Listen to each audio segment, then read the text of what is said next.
Seguimos en La Tertulia, estamos en viernes, es 23 de abril del año 2021. Nos acompañan Marcia Collazo, Alejandro Aval, Juan Grompone, Gonzalo Pérez del Castillo. El pasado 11 de abril se cumplieron 190 años de la matanza de Sal Si Puedes, que para muchos fue el punto culminante del exterminio, así entre comillas, del pueblo charrúa en estas tierras. El 11 de abril de 1831, el entonces presidente Fructuoso Rivera convocó a los principales caciques charrúas junto a sus mujeres y niños a una reunión, a un encuentro cerca del arroyo Sal Si Puedes, en el límite entre Tacuarembó y Paysandú. La excusa, transmitirles que el Estado los necesitaba para cuidar la frontera. Allí los indios fueron sorprendidos por tropas gubernamentales al mando de Bernabé Rivera, sobrino del entonces jefe de Estado. Según la historiografía oficial, basada en el informe de Rivera, el saldo fue de 40 indígenas muertos y 300 prisioneros. Entre las tropas hubo 9 heridos y 1 muerto. A partir de una ley aprobada en 2009, cada 11 de abril se celebra el Día de la Nación Charrúa y de la Identidad Indígena. Este año, la Institución Nacional de Derechos Humanos emitió una declaración en la que llamó genocidio a aquel episodio y exhortó al Estado a adoptar medidas reparatorias que reconozcan la vulneración histórica de los derechos humanos colectivos de los pueblos indígenas en el Uruguay. Bueno, ese texto generó controversia, molestia en el Partido Colorado en particular. El diputado Felipe Schipani dijo, hablando con La Diaria, que a su juicio no se puede hablar de un genocidio en la medida en que los asesinados fueron cerca de 40 personas. Además, indicó que analizar hechos de hace 200 años con los valores de hoy es un anacronismo absoluto. Por su lado, el senador de Cabildo Abierto Guido Manini Ríos escribió en Twitter: siempre buscando dividir a nuestra sociedad. Existen trabajos de importantes investigadores como Daniel Vidart, Óscar Padrón Fabre y Jorge Chagas que desmienten esa utilización política de la historia. Yo creo que ni hacía falta que yo leyera esta introducción, con mencionar nada más que Sal Si Puedes ya la discusión quedaba instalada. 190 años. ¿Quién empieza? ¿Quién levanta la mano? Marcia, sí. Coordinadora, claro. Sí, por supuesto. Vamos a dar la derecha. Sí, dialogando. No, en realidad, bueno, este es un tema que yo vengo investigando desde hace mucho tiempo, ¿no? Uh-huh.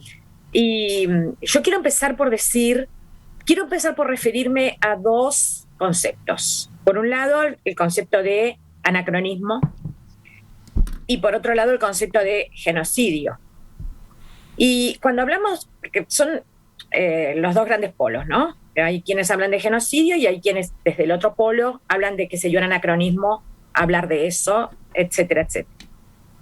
Con respecto al anacronismo, bueno es, me parece a mí, separar la cuestión charrúa de lo que puede haber sido el genocidio de Sal Si Puedes o el exterminio. ¿Por qué?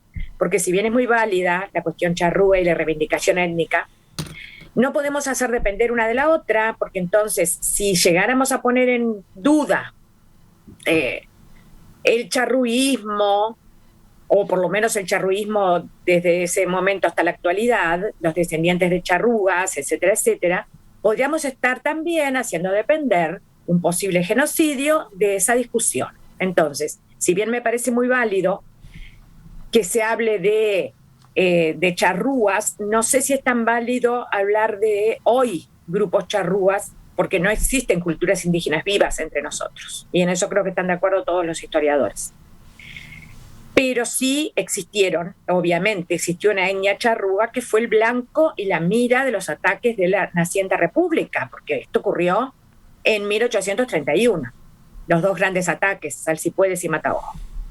Entonces ahí me voy a la discusión sobre el genocidio y el exterminio. Bueno, primero que nada hay que decir que juzgar hechos del pasado con conceptos actuales es muy pertinente porque las historias de exterminios de pueblos, yo no hablo de batallas como se lo ha querido presentar, sino verdaderamente una intención de exterminio sistemático que no fue solo en Uruguay, que la preconizó Sarmiento en Argentina y en Chile, que la preconizaron ni que hablar en Estados Unidos, ¿no?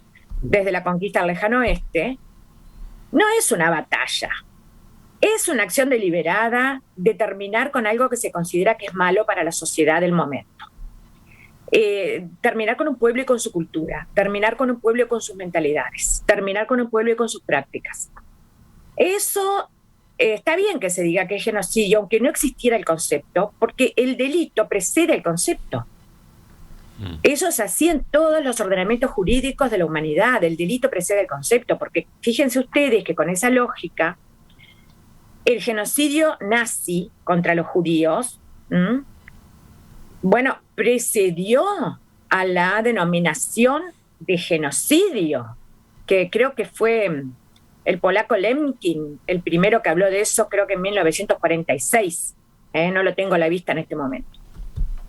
Así que también, entonces diríamos que era un anacronismo hablar de genocidio de la nación judía. Y no, me parece que es un absurdo, me parece que en ese sentido tenemos todos que defender los derechos humanos universales, porque si no entramos en contradicciones. Es como que la Revolución Francesa, al decir que todos los hombres, bueno, lo dijo así con esa palabra, eran libres e iguales en derechos, etcétera, lo eran desde ese momento para adelante. Para atrás no tenemos nada que decir y tendemos un manto de olvido sobre las peores iniquidades. No, me parece que no es coherente. Por lo tanto, sí, yo estoy de acuerdo que podemos tipificar como exterminio deliberado, porque así se desprende de los partes, de las cartas, del propio Juan Antonio Lavalleja, no solo de Rivera. Tampoco tomemos a Rivera como el gran asesino. En todo caso fue el brazo ejecutor, porque además era el presidente de la República, ¿no? Pero hasta el propio Artigas persiguió en su momento como blandengue a muchos indios, ¿no? Y esto también hay que encuadrarlo en el marco del paradigma civilización-barbarie que estaba imperante en esa época, que era tremendamente injusto y obedecía al arquetipo europeo. Dejamos en este punto el disparador, el puntapié inicial a cargo de Marcia, y toma la palabra a los demás ahora.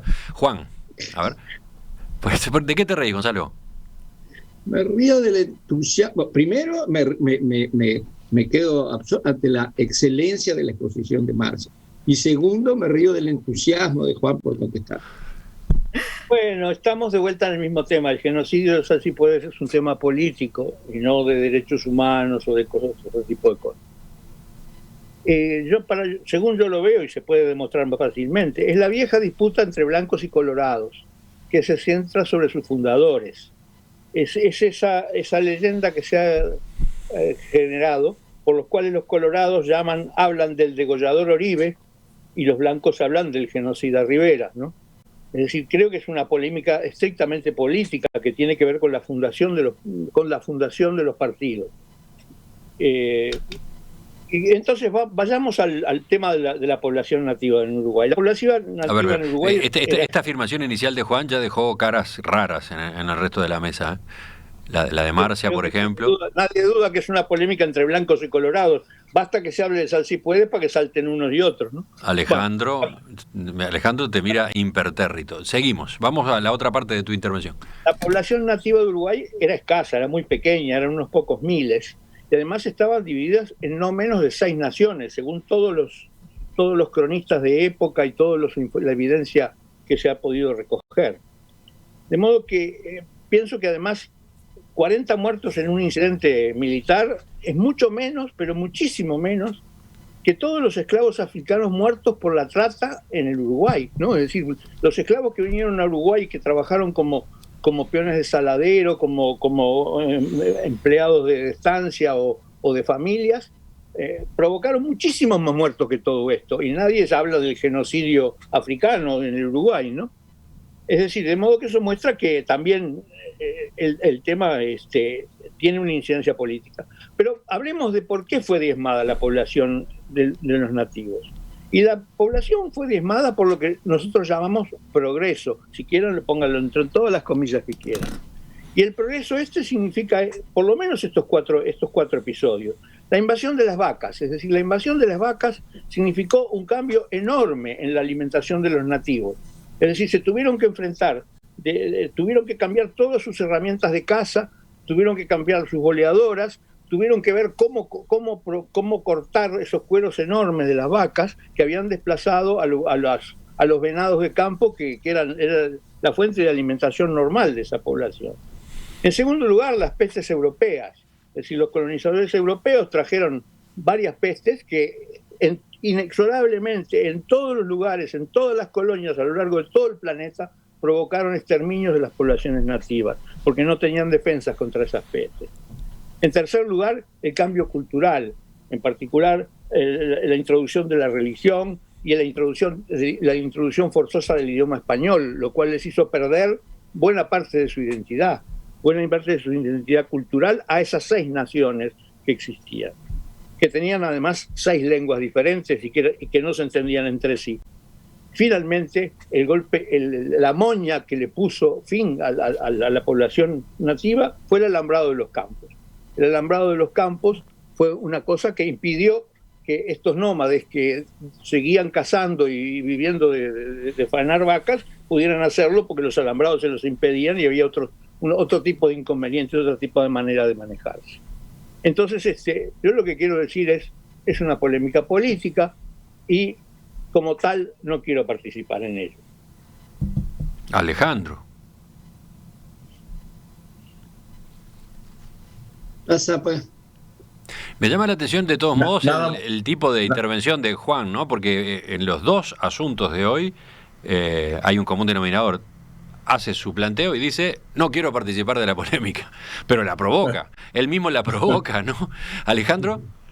Sí, para iniciarme, una pequeña observación. El alambrado de los campos, en realidad desde la década del 80 aproximadamente, o fines de los 70, en el Uruguay, y a esa altura ya las naciones, o si las queremos llamar así, las 6 naciones indígenas a las cuales se refería Juan, prácticamente no existían a esa altura como tales. Los otros 3 elementos que mencionó quizás puedan tomarse, o que deberían tomarse en cuenta. Pero primero... de los alambrados, Marcia te apoya. Así la acotación. Evidentemente. El alambramiento de los campos es muy posterior, eso quería acotar nada más. Bueno, gracias, Marcia. En realidad yo tengo una lejísima legitimidad para hablar de este tema, porque bueno, creo que de los que estamos acá debo ser el único que tiene algún rastro de genética indígena, por alguna tartara bisabuela mía, Manuelita Caucuague, esposa de un soldado del rey, a quien los documentos definen como orientala, ¿eh? Pero bueno, lo cual le gustaría mucho a quienes les gusta el lenguaje inclusivo, porque bueno, ahora se diría una oriental. Bueno, ahí en los documentos figura una oriental. Pero vuelvo al tema en serio. Creo, Marcia, que no se puede quizás hablar de genocidio de la nación charrúa en particular, comparándolo de alguna manera con el genocidio de judíos, de la nación judía, de los gitanos y de los homosexuales, o de los armenios, que tienen una enorme y gigantesca proyección. Pero más que nada porque realmente había una nación charrúa. Quizás había, o podría decirse que había una nación guaraní, concepto más amplio, o por lo menos los chanaes, pero los charrúas realmente creo que además es una expresión, si no tengo un malentendido, de origen peyorativo que emplearon los gallegos, lo de llamarlos charrúas. Ahí se empezó a llamar charrúas a quienes nosotros identificamos como charrúas. Pero a propósito de esto, sin perjuicio de aprovechar para recordar a Tomás de Matos, Bernabé, para mí la mejor novela de Tomás, una novela histórica impresionante. Ahí pero está poniendo Alejandro en pantalla un ejemplar de Bernabé. Exacto. Sí, claro, formidable. Invito a quienes no lo leyeron a que lo lean, y los que lo leímos, leerlo de vuelta. Yo lo tenía en la mesa de luz justamente y de casualidad en estos días. Vuelvo de vuelta. Realmente fue un genocidio de una nación. Yo no tanto por tomar en cuenta las 40 personas que fallecieron en la primera instancia, la del 31, y algunos más en la del 32. Yo creo que quizás no se pudiera hablar de genocidio, por más que haya intención de terminar con esa, para algunos, bandas de indígenas sublevados y mezclados con malhechores en la época. Me cuesta mucho decirlo, pero discrepo con la Institución Nacional de Derechos Humanos en su alegato para reparar el genocidio de la nación charrúa. Creo que no está bien enfocado. Ello al margen de algún comentario que comparto absolutamente, que por ejemplo hizo Juan Andrés Ramírez el otro día, y que ya lo había hecho antes, desde el punto de vista jurídico, sobre la pertinencia de que la Institución Nacional de los Derechos Humanos pueda realmente opinar sobre esos temas. Institución que él califica de inconstitucional en muchos aspectos, cosa que también comparto. Inconstitucional la ley en algunos aspectos, la ley que la estableció hace unos cuantos años.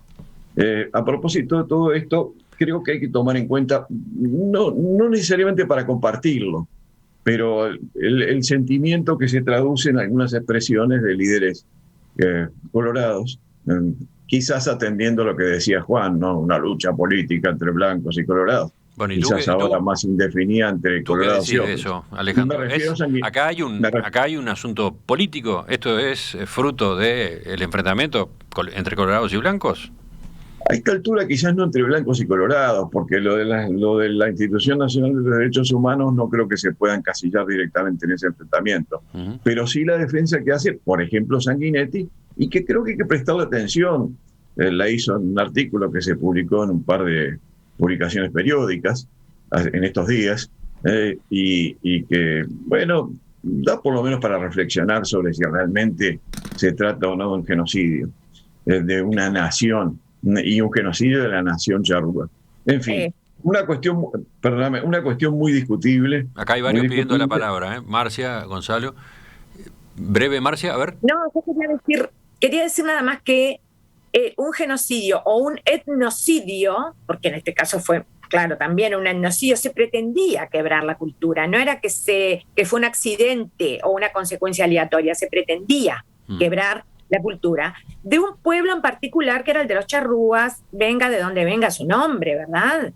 Era un pueblo en particular que estaba muy diezmado, muy disminuido, que no era originario de Uruguay. Bueno, todo eso no hace a la cuestión principal. Entonces, genocidio o etnocidio, acá no cuenta el número de personas. Por otra parte, las 40 personas se desprenden de partes oficiales, nos dan pie para sospechar, y además, el resto de las personas, el resto de los hombres y mujeres y niños, ¿no? Charrúas, fueron, esclavizados y llevados a lo largo de nuestro territorio hacia Montevideo y fueron quedando en sucesivos. Fue un quiebre cultural, fue una acción que trasciende para mí totalmente lo que pueden ser políticas partidarias puntuales de un pequeño estado latinoamericano llamado Uruguay, porque esto mismo se va a dar a lo largo de toda la conquista y colonización de América, y se va a dar en América del Norte, y hasta el día de hoy se perpetúa, porque nosotros no tenemos culturas indígenas vivas, pero el resto de América Latina las tiene. No sé si Alejandro Marcia, le contesta a eso. Sí, una observación. Yo no creo, atendiendo a lo que, por ejemplo, decía Daniel Vidal, justamente compartiendo lo que voy a decir ahora, de que existiera una cultura charrúa, ¿no? ¿Verdad? Es una expresión quizás demasiado exagerada. No te quiero atribuir exageración a ti, Marcia, porque se emplea habitualmente, pero existía una cultura charrúa. Quizás podría decirse que existía una cultura guaraní, que es más amplio, y no hubo un genocidio de los guaraníes. Eso creo que es bastante indiscutible. Alejandro estaba por terminar su intervención, pero se produjeron estas manos levantadas. Bueno, yo le di la palabra recién a Marcia. Estaba la de Gonzalo también. No sé si es para un comentario sobre lo de Alejandro o para ir ya a tu planteo. No, yo iba... qué lástima que Marcia no me dejó hacer uso de la palabra, porque yo iba a decir que estaba 100% de acuerdo con ella y no estaba de acuerdo con los hombres contra Julio. Lo que pasa es que en la intervención de ella dijo exactamente y posiblemente con mejores palabras lo que yo iba a decir. No cabe la más mínima duda que esto es un genocidio. ¿A dónde vamos? El hecho de que hayan matado más negros traídos de África, esto es otro genocidio. Sin duda ninguna, es un asesinato en masa de gente. Y en el caso de los charrúas, tengan o no mucha cultura, eso fue un intento determinado de exterminar a esa raza.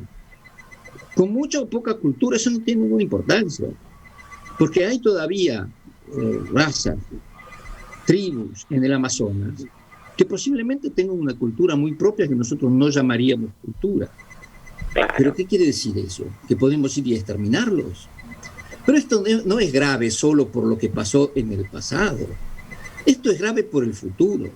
Porque yo creo que el mundo se está enfrentando a una nueva situación, que es que el siglo XXI va a haber el choque de culturas muy fuertes, en las cuales una, como sucedió siempre en el pasado, la única forma de que dos culturas sobrevivieran, y sucedió en América Latina, es que una se impusiera a la otra, y se impusiera por la violencia, y le impusiera sus credos, sus religiones, sus modos de vida, sus modos de comer, todo.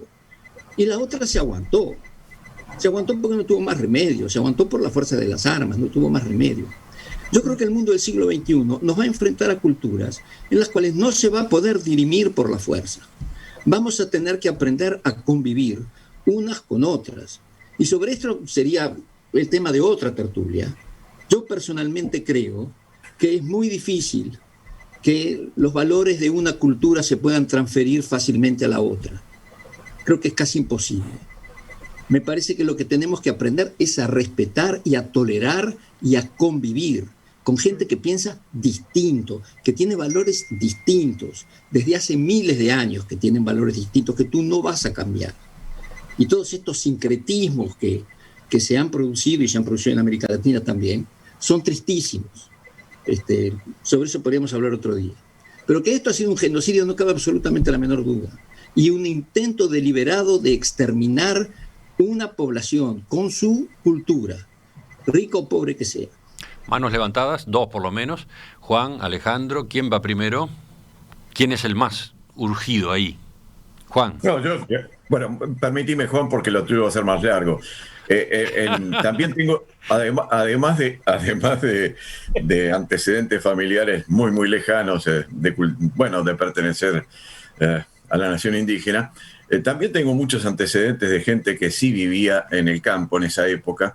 Me refiero a las primeras décadas del siglo XIX, incluso la segunda mitad del siglo XIX. Y los cuentos de familia, sobre los ataques, por un lado los bandeirantes, de lo cual no voy a hablar ahora, pero por otro lado, de esos agrupamientos que supuestamente correspondían a los charrúas, pero que venían entreverados con una cantidad de bandoleros que no tenían nada que ver con los charrúas, son terribles. Los establecimientos comerciales, las pulperías de algún familiar mío, o incluso la estancia de algún familiar mío, eran fortalezas. Y así lo describían lo describen los cuentos de familia. ¿Por qué? Porque los atacaban, los masacraban, una mezcla de indígenas que se suponía que eran los llamados charrúas, con bandoleros todos mezclados, y atacando fuertemente, pero atacando de la manera más brutal, ¿no verdad? Y no era para defender su cultura, era para simplemente robar, para destrozar la civilización. ¿No le habrán robado primero las tierras a esa gente? Mirá, sí, pero no era por eso. No podemos volver a hablar de eso, pero no era por eso. En todo caso, los estás diciendo, estos son unos bandoleros, atacaban. Claro, eso es una justificación de exterminio. No, pero para un poquitito, para. También está justificado. No hablo de exterminio, lo que te digo que la situación era insoportable. Los cuentos de familia dicen que era insoportable. Las casas enrejadas en verdaderas fortalezas armadas para poder defenderse y zafar de lo que ocurría con algunos otros vecinos o con pobladores de campaña. De verdad que los cuentos de familia son impresionantes de lo que ocurría. El cuento de familia de una familia charrúa. ¿Cómo vivió la madre, los padres, los hijos? Bueno, de mi antepasada te aclaro que se casó con un soldado del rey y que formaron una familia muy linda en San Fructuoso de Tacuarembó, de la cual hay numerosos descendientes, entre los cuales lejanamente estoy yo también. O sea que, bueno, y no eran esclavos en San Fructuoso, no, era la esposa de un español. Supuestamente la intervención de Alejandro era más corta que la que podía venir de Juan, y sin embargo, miren la discusión que generó. ¿Te quedaste con algo ahí, Gonzalo? ¿Ibas a discutirle más a Alejandro? No me ha movido un milímetro la defensa de Alejandro, mi querido amigo, de sus antepasados, que serían gente muy noble y todo, pero le sacaron la tierra a esta gente que vivía acá desde hacía miles de años. Y por supuesto esta gente se defiende. ¿Y qué? En todo caso los guaraníes, pero no a esa banda de charrúas mezclados Eran con los bandoleros. El pobre Juan quiere hablar. Sí, pero está divertida esta discusión entre Gonzalo y Alejandro. Ahora sí, Juan. Bueno, yo quiero hacer primero una pregunta. ¿Por qué no se habla del genocidio de los guaraníes, los minuanos, los genoas, los arachanes, etcétera? Porque los charrúas, en definitiva, eran unos recién llegados a este territorio. De modo que todo eso que se está diciendo de la defensa de la tierra se aplica mucho más a los guaraníes, a los minuanos, a los genoas, a los arachanes, etcétera, etcétera, ¿no? Es decir, las naciones que sí existían acá. De modo que esto muestra el carácter político del asunto. Es decir, lo que sucede es que la palabra charrúa adquirió otro significado con el paso del tiempo, y por eso hay una garra charrúa y no una garra minuana o una garra genoa, ¿no? Bueno, eso muestra nuevamente toda la ideología que hay detrás de todo esto. Segundo lugar, sobre el alambrado de los campos. Es cierto que el alambrado de los campos fue mucho después, pero el genocidio de la nación, la muerte de la nación, empezó el primer día que entraron los blancos en este territorio y terminó prácticamente hacia 1900. Perdón, aclaremos de qué blancos estás hablando, Juan. Los blancos de europeos. Ajá. Los europeos. Debería haber dicho europeos. No, porque hace un rato hablábamos de enfrentamientos entre colorados y blancos, y ahí la palabra quería decir otra cosa. No se refería a los nacionalistas, se refería a los europeos. Me refería a los europeos, me equivoqué de palabra, ¿no? Es decir, que el proceso ese empezó el primer día que largaron las vacas en el 1600 y terminó en el 1900. Es decir, fueron 300 años que duró el exterminio, y fue gradual. Y fue gradual por todas esas razones que yo incluía. Inclusive el tema del alambrado, precisamente, era uno de los frenos a los bandoleros que hablaba recién Alejandro, ¿no? Es decir, lo que decía la gente con el Código Rural era entre otras cosas, para frenar esos desbordes que arruinaban la producción ganadera en nuestro país. Bueno, y quiero recordar, ya que estamos hablando de todas estas cosas, otro hecho que no tiene con nosotros, sino que es argentino. La conquista del desierto de la Argentina fue también un episodio muy curioso, pero que en realidad el general Roca armó un ejército con el cual asustó a todos los nativos de la zona, y que huyeron despavoridos hacia Chile, ¿no? Es decir, hubo otro tipo de fenómenos, y ahí hubo también un cambio cultural terrible en la Argentina, ¿no? Y en todos los lugares de América ocurrieron estas cosas. Sí. Pero el tema, Juan, Además, lo que nos tenemos que preguntar es si esto fue justo o injusto, porque esto es lo que nos va a guiar hacia el futuro. Es decir, fue totalmente injusto. Ahora, nosotros somos todos descendientes de blancos, de negros, de indios, todos debemos de tener un poco de gota de todo, porque es lo que somos los uruguayos que quedamos hoy día. Pero lo que nos tiene que guiar hacia el futuro es si estas cosas son justas o no. Y aquí, evidentemente, hubo una invasión de un territorio, de una gente, tenga o no cultura, y esta gente se defendió como pudo hasta que fue exterminada y esclavizada. Eso es injusto y eso es condenable, y lo tenemos que partir desde ese punto de vista, y eso es lo que nos tiene que guiar hacia el futuro. No sé si esta gente se llamaba charrúa o genoa o guaraní, o qué nivel de cultura tenía. Si no hubiera sido así, Gonzalo, no estarías acá tú. No vos tampoco. Claro, yo pienso Claro que no. Justamente me parece muy acertado lo que dice Gonzalo, porque nosotros como latinoamericanos, nosotros no somos europeos, somos latinoamericanos. Por más que en Uruguay se dice tanto, con tanta laraca, que descendimos de los barcos, eso no es cierto. En todo caso, la institucionalidad uruguaya ha descendido de los barcos, pero no la población uruguaya en su totalidad. Cada día se sabe más acerca de nuestro mestizaje, incluso en Montevideo. por línea materna, como decía Alejandro también. Así que, bueno, la multidiversidad latinoamericana es la que nos debería llamar a la reflexión en estos momentos, a propósito de ese genocidio o etnocidio, que evidentemente fue deliberado y fue una acción estatal. Probablemente por eso se partidizó después, pero para mí lo partidario es secundario en esta cuestión. Lo más importante es esa especie de lucha, choque de culturas, pretendidamente justificado en la dicotomía civilización-barbarie. ¿Estabas por hacer un remate ahí, Gonzalo, cuando vino el corte? No, ya estoy. ¿Estás pronto? Yo que ya, suficiente. Bueno, les cuento, entre los oyentes tenemos una participación activísima, una parte de la cual va de aplausos, hasta con los emojis correspondientes, ¿no? Aplausos a unos o a otros, vivas, aleluyas por las cosas que han estado escuchando a lo largo de esta discusión en las distintas voces de la tertulia. Ese es todo un capítulo. Después están los que dicen, buenísimo, me hicieron pensar. Yo tenía las cosas planteadas de determinada forma, bueno, me complicaron, me sirve, me quedo intrigado, me quedo más curioso que antes. Y a partir de ahí viene la pregunta de libros. ¿Qué recomiendan en esta materia? Sí, más allá de Bernabé, la novela de Tomás de Matos. Enseguida, antes del final de la tertulia, antes de los telegramas, capaz que pueden recomendar algún título en especial. Están ahí, estimados tertulianos, le recomiendan libros a los oyentes sobre estos temas que veníamos discutiendo a partir de los 190 años de Sal si puedes. Hablo de ficción y hablo de historia también, u otro tipo de ensayos. A ver, Marcia tiene...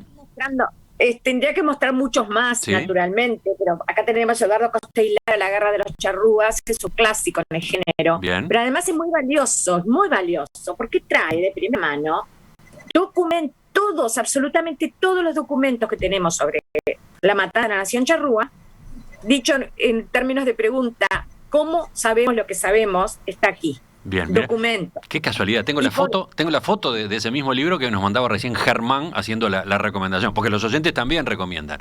¿Decías que más? Bueno, y este otro, de Diego Braco, Charrúas, Genoas y Guaraníes. Hay muchos más, por supuesto. Está Renzo Piugarte, Historias de aquella gente gandul. Está Daniel Vidart, El mundo de los charrúas.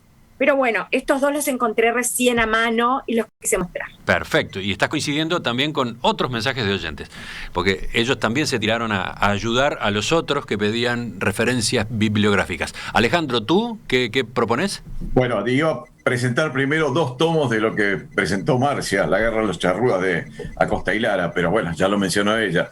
Un libro muy bueno, La Patria Misionera de Carlitos Suárez de Lima, fallecido hace muy poquito. Uh-huh. Por supuesto, El mundo de los charrúas de Daniel Vidart. Cautivas entre indígenas y gauchas de Diego Braco. El último charrúa de Salsipués a la actualidad de Rodolfo Martínez. Y bueno, y tengo algunos más, pero tendría que buscar. Estos los encontré al vuelo en este momento porque además los tengo muy presentes. Qué velocidad. ¿Otros títulos? Pero el de Vidarte es excepcional, ¿eh? Bien. En todo caso, además de que quedan grabadas acá, en esto que estamos, en el audio y en el video quedan grabadas las recomendaciones, después las ponemos por escrito en la web también. Nos vamos despidiendo de la torre ejecutiva que nos ha acompañado acá en el estudio de En Perspectiva y Radio Mundo a lo largo de esta semana. Bueno, todavía quedan algunas horas, por ejemplo las de mañana sábado, pero La Nueva, ese es el título de la obra de Carlos Presto, el invitado de esta semana en el ciclo Arte UI en Perspectiva, la versión de Carlos de este edificio icónico de la Plaza Independencia y de acá, de la ciudad capital de la República Oriental del Uruguay, con una técnica que él mismo desarrolló y que le explicó el miércoles pasado a Fernando Medina en la entrevista acá en La Conversación. Una técnica que ha empleado también para poner sobre tela, en acrílico sobre tela, otros edificios, inmuebles, lugares de Montevideo que homenajea en esta, que es una de sus series. Después hay otras, las están viendo, por ejemplo, en nuestra cuenta en Instagram, donde hay una cantidad de ejemplos. Las pueden ver también, por supuesto, en nuestra emisión en video en este momento, ya sea en YouTube o en Cardinal TV, porque tenemos otros ejemplos de su trabajo acá en el piso 2 del Victoria Plaza Office Tower, que ha ido convirtiendo en una especie de galería de arte nacional.